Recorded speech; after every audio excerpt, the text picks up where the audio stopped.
Luhansk residents predict a landslide.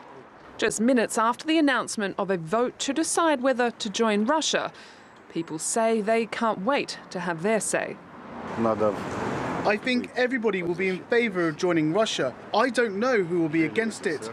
And those who are against, welcome to Ukraine. The sooner the better. It can be done tomorrow, but it all depends on the government if everything is ready for the referendum.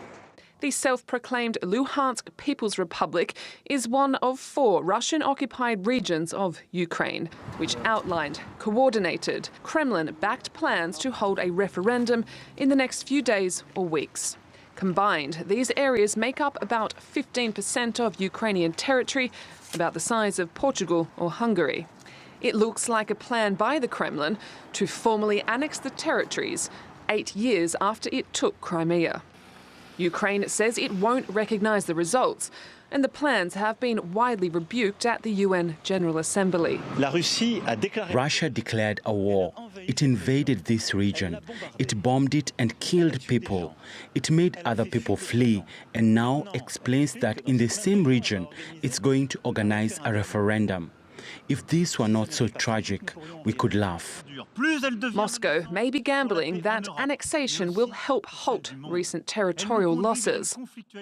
We will do everything we can to provide safe conditions to hold this referenda so that the people could express their will and make a decision about their future. And the decision that will be made by the majority of the Donetsk and Luhansk People's Republics, Kherson and Zaporizhzhia regions, we will support this decision.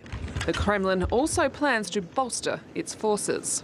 With these sham referenda in Ukraine, something we said that they were going to do for many months, having installed puppet representatives in the parts of Ukraine that they've seized, and now looking to proceed with referenda that would be a sham, and that would then lead to them claiming the annexation of Ukrainian territory. At the same time, we're seeing reports that President Putin is contemplating mobilizing more of Russia's reserves, throwing more young Russians into his desperate quest to seize another country. US President Joe Biden will use his time at the General Assembly to rally the world to stand firm against Putin. He calls the plans a sign of desperation, unlikely to halt Ukraine's recent military gains and likely to unite the West even further against Russia. Liz Maddock, TRT World.